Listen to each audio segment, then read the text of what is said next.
ಇಲ್ಲಿ ರಾಜಕೀಯದ ವಿಚಾರಕ್ಕೆ ಬರೋದಿದ್ದೆ, ತಾವು KPCC ಅಧ್ಯಕ್ಷರಾದ್ರಿ. ಆ್ಯಕ್ಚುಲಿ ಒಬ್ಬ ಯಂಗ್ ಲೀಡರ್ಗೆ ಅಧ್ಯಕ್ಷ ಸ್ಥಾನದಂಥ ದೊಡ್ಡ ಜವಾಬ್ದಾರಿ ಸಿಕ್ತು ಅನ್ನೋಂಥದ್ದು ಕಾಂಗ್ರೆಸ್ಸಲ್ಲಿ ಭಾಳ ದೊಡ್ಡ ಚರ್ಚೆಗೆ ಕೂಡ ಇದ್ದೇ ಇತ್ತು. ಅದು ಕೇವಲ 1.5 ವರ್ಷದಲ್ಲೇ ತಾವು ಆ ಸ್ಥಾನವನ್ನು ನೀವೇ ವಾಲಂಟಿಯರಾಗಿ ನೀವು ಕೂಡ ಹೇಳಿದ್ರಿ, ಲೋಕಸಭಾ ಚುನಾವಣೆಯ ಸೋಲಿನ ಮಾರಲ್ ರೆಸ್ಪಾನ್ಸಿಬಿಲಿಟಿ ತಗೊಳ್ಳಿ. ಬಟ್ ಆ ಜವಾಬ್ದಾರಿಯನ್ನು ದಿನೇಶ್ ಗುಂಡೂರಾವ್ ಅವರಿಗೆ ಸರಿಯಾಗಿ ನಿಭಾಯಿಸೋಕ್ಕೆ ಆಗಲಿಲ್ವಾ ಅಥವಾ ಪಕ್ಷದ? ಅದು ನೋಡಿ, ಒಂದೊಂದು ಸನ್ನಿವೇಶ ಒಂದೊಂದು ಥರ ಇರ್ತದೆ. ಒಂದೇನಂತ ಹೇಳಿದ್ರೆ, ನಾನಾದಾಗ ಅವಾಗ ಸಮ್ಮಿಶ್ರ ಸರ್ಕಾರ ಇತ್ತು. ಹೌದು, ಅದು ಭಾಳ ದೊಡ್ಡ ಸಮಸ್ಯೆಗಳಾಯಿತು. ನಮ್ಮ ಪಕ್ಷದ ಒಳಗೂ ಕೂಡ ತುಂಬ ವ್ಯತ್ಯಾಸಗಳಿತ್ತು. ಮಂತ್ರಿಮಂಡಲ ಒಂದು ಇದಾದಾಗ, ವಿಸ್ತರಣೆ ಆದಾಗ ಭಾಳ ದೊಡ್ಡ ಒಂದು ಭಿನ್ನಮತ ಚಟುವಟಿಕೆಗಳು ನಮ್ಮಲ್ಲೇ ಪ್ರಾರಂಭ ಆಗೋಯಿತು. ಅದೆಲ್ಲ ಶಮನ ಮಾಡುವಂಥದ್ರಲ್ಲೇ ನಮ್ಮದು ಅರ್ಧ ಸಮಸ್ಯೆ. ಇನ್ನೊಂದು, ನಮ್ಮದು JDS ಜೊತೆ ಹೊಂದಾಣಿಕೆ ಕೂಡ ಸರಿ ಇರಲಿಲ್ಲ. ನಮ್ಮ ಸಚಿವರುಗಳಿಗೆ ಅವ್ರಿಗೂ ಕೂಡ ಬೇಸರ, ಶಾಸಕರುಗಳಿಗೆ ಬೇಸರ, ಮತ್ತು ಒಂದು ರೀತಿ ವಿಚಿತ್ರವಾದ ವಾತಾವರಣ ಇತ್ತು. ಆಮೇಲೆ ಅದ್ರ ಜೊತೆಯಲ್ಲಿ ಪಾರ್ಲಿಮೆಂಟ್ ಚುನಾವಣೆ ನಾವು ಮಾಡಿದ್ವು, ಜಂಟಿಯಾಗಿ ಮಾಡಿದ್ವು. ಸೊ ಎಲ್ಲರೂ ಸೇರಿ ಕೆಲಸ ಮಾಡಿದ್ವು. ರಿಸಲ್ಟು ಬರಲಿಲ್ಲ ನಮಗೆ. ಹೌದು, ಕೇವಲ ಒಂದೇ ಒಂದು ನಾವು ಗೆದ್ದು. ಹೌದು, ಕಾಂಗ್ರೆಸ್ಸು. ಹೌದು, JDS ಅವರು ಕೂಡ ಒಂದು ಗೆದ್ದರು ಅವರು. ಸೊ ಅದು ಒಂದು ನೆಗೆಟಿವ್ ಆಯಿತು.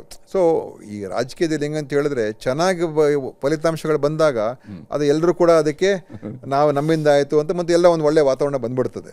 ಸೊ ನಮಗೆ ರಿಸಲ್ಟ್ ಬರಲಿಲ್ಲ. ಮತ್ತು ನನಗೆ ನೋಡಿ, ನಮಗೇನು ಬೇರೆ ಇನ್ನೇನು ಬಲ ಏನಿಲ್ಲ. ನಮ್ದು ಏನೇ ಇದ್ರೂ ಕೂಡ ಸಂಘಟನೆ ಮತ್ತು ನಾವು ಇದು ಕೆಲಸ ಮಾಡ್ಕೊಂಡು ಹೋಗ್ಬೇಕು ಹೊರತು ಜಾತಿ ಬಲ ಆ ಬಲ ಏನಿರೋದಿಲ್ಲ. ಸೊ ನಮಗೆ ರಿಸಲ್ಟ್ ಬರೆದು ಹೋದರೆ ನಮ್ಗೆ ಭಾಳ ಕಷ್ಟ ಕೆಲಸ ಮಾಡೋದು, ಸುಲಭ ಇರೋಲ್ಲ. ಯಾಕಂದರೆ ಜನ ರಿಸಲ್ಟೇ ಬರಲಿಲ್ಲ. ಈಗ ನಾನು ಕಾರಣ, ಹೌದು, ನಾನು ಅಧ್ಯಕ್ಷ, ಬಟ್ ನಾವೆಲ್ಲರೂ ಇದ್ದು. ಪರಮೇಶ್ವರ್ ಉಪಮುಖ್ಯಮಂತ್ರಿ ಆಗಿದ್ದರು, ಸಿದ್ದರಾಮಯ್ಯ ಸಾಹೇಬ್ರೆ ಅವರೇ ಅದರ CLP ಮತ್ತು ಕೋಆರ್ಡಿನೇಷನ್ ಕಮಿಟಿ ಅಧ್ಯಕ್ಷರು, ಮತ್ತು ಜಂಟಿಯಾಗಿ ಹೋಗಬೇಕು ಅಂತ ಒಂದು ತೀರ್ಮಾನ ಆಗಿತ್ತು.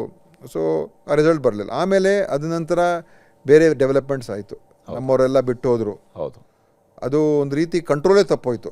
ಒಂದು 15 ಜನ ಹೆಚ್ಚು ಕಡಿಮೆ ನಮ್ಮ ಪಕ್ಷದಿಂದ ಬಿಟ್ಟು ಹೋಗುವಂಥದ್ದು. ಆಪರೇಷನ್ ಕಮಲ ಆಯ್ತಲ್ಲ, ಆಮೇಲೆ ಅದಾದ್ಮೇಲೆ ಉಪಚುನಾವಣೆ ಆಯಿತು. ಉಪಚುನಾವಣೆಗೆ ಎದುರಿಸ್ದು. ಹೌದು, ಅವ್ರ ಸರ್ಕಾರ ರಚನೆ ಆಗೋಗಿತ್ತು. ಹೌದು, ನಮ್ಮ ಸರ್ಕಾರ ಪತನ ಆಯಿತು, ಅವ್ರ ಸರ್ಕಾರ ರಚನೆ ಆಯಿತು, ಆ ಉಪಚುನಾವಣೆ ಆಯಿತು. ಆ ಉಪಚುನಾವಣೆ ಅವ್ರಿಗೆ ರಿಸಲ್ಟ್ ಬಂತು. ನಾವು ಹುಣಸೂರು ಒಂದು ಗೆದ್ದು, ಇಲ್ಲಿ ಇದು ಒಂದು 2 ಗೆದ್ದು ನಾವು. ನಮ್ಮ ಹೊಸಕೋಟೆ. ಹೌದು, ಹೊಸಕೋಟೆ ಒಂದು ನಾವು ಹೊಸಕೋಟೆ ನಾವು ಗೆಲ್ಲಿಲ್ಲ, ಇಂಡಿಪೆಂಡೆಂಟ್ ವಿನ್ ಆಯಿತು. ಬಿಜೆಪಿ ಸೋಲ್ತು. ಹುಣಸೂರು ಗೆದ್ದು, ಶಿವಾಜಿನಗರ್ ಗೆದ್ದು. ಹೌದು, HP ಮಂಜುನಾ ಮತ್ತು ರಿಜ್ವಾನ್. ಮಿಕ್ಕಿದ್ದು ಇನ್ನು ಉಳಿದಿರ ಕಡೆ ಎಲ್ಲ ನಾವು ಸೊ ನಾವಿಬ್ಬರು ರಾಜೀನಾಮೆ ಕೊಟ್ಟು, ಸಿದ್ದರಾಮಯ್ಯ ಸಾಹೇಬರು ಕೂಡ ರಾಜೀನಾಮೆ ಕೊಟ್ಟರು, ನಾನು ರಾಜೀನಾಮೆ ಕೊಟ್ಟೆ ಆ ಸಂದರ್ಭದಲ್ಲಿ. ಯಾಕಂದರೆ ಒಂದು ಏನೇ ನಡೆಸಬೇಕು, ನೈತಿಕ ಬಲ ಬೇಕಲ್ಲ.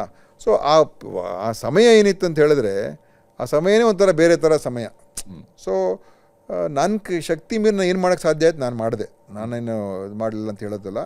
ಆದರೆ ಒಂದೊಂದು ಸಲ ರಿಸಲ್ಟ್ಸ್ ಬರದೇ ಹೋದರೆ ಏನೂ ಮಾಡೋಕ್ಕಾಗಲ್ಲ. ಅದು ನೀವು PCC ಅಧ್ಯಕ್ಷ ಆಗಿರೋದನ್ನು ಬಯಸಿದ್ರೆ ಅಥವಾ ಪಕ್ಷದ ತೀರ್ಮಾನ ಆಯ್ತಾ, ಹೆಂಗೆ ಹೇಳಿ?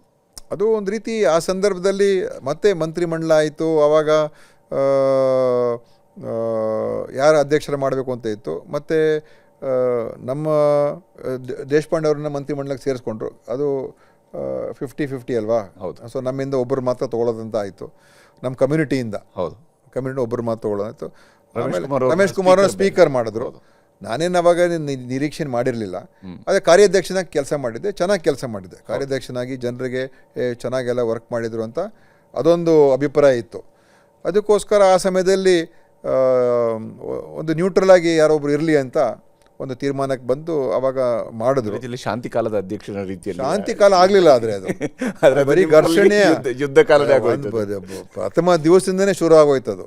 ಏನು ಮತ್ತೆ ಭಾಳ ಅದು ಆ ಒಂದು ನಮ್ಮಲ್ಲಿ ಪರಸ್ಪರ ಒಂದು ನಂಬಿಕೆನೇ ಇಲ್ಲದೆ ಹೋದರೆ ಈ ಸಮ್ಮಿಶ್ರ ಸರ್ಕಾರ ಮಾಡೋದು ಅರ್ಥನೇ ಇಲ್ಲ.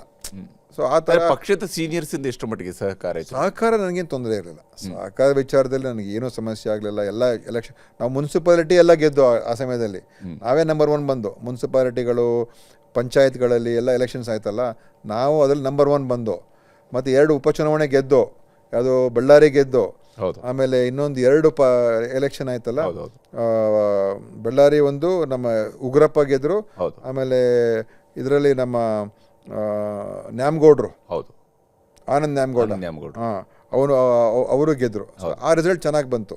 ಆಮೇಲೆ ಈ ಪಾರ್ಲಿಮೆಂಟ್ ಎಲೆಕ್ಷನ್ ಬಂದಾಗ, ಸೊ ಪಾರ್ಲಿಮೆಂಟ್ ನೋಡಿ ರಾಜಸ್ಥಾನಲ್ಲಿ 0 ಬಂತು, ಮಧ್ಯಪ್ರದೇಶ್ 0 ಬಂತು, ನಾವಿಲ್ಲಿ 1 ಬಂತು. ಸೊ ಇದೆಲ್ಲ ಒಂದು ರೀತಿ ಆ ಸಮಯ ನಾನು ಇಲ್ಲದೆ ಹೋಗಿದ್ರೆ ಇನ್ನೊಬ್ಬರಿದ್ದರೆ ಗೆಲ್ಲಿಸ್ಬಿಡ್ತಾ ಇದ್ರಾ ಇಲ್ವಾ ಅದು ಗೊತ್ತಿಲ್ಲ, ಅದು ಹೇಳೋಕ್ಕಾಗಲ್ಲ. But result is result. So ಹಿಂಗೆಲ್ಲ ಆಯಿತು. ಸೊ ಅದು ಪ್ರತಿಯೊಂದು ಸಮಯದಲ್ಲೂ ಕೂಡ ಅದೊಂದು ನನಗೆ ಅನಿಸ್ತು, ನೋಡಪ್ಪ ನಾನಿನ್ನು ಯಾಕೆಂದರೆ ಬಟ್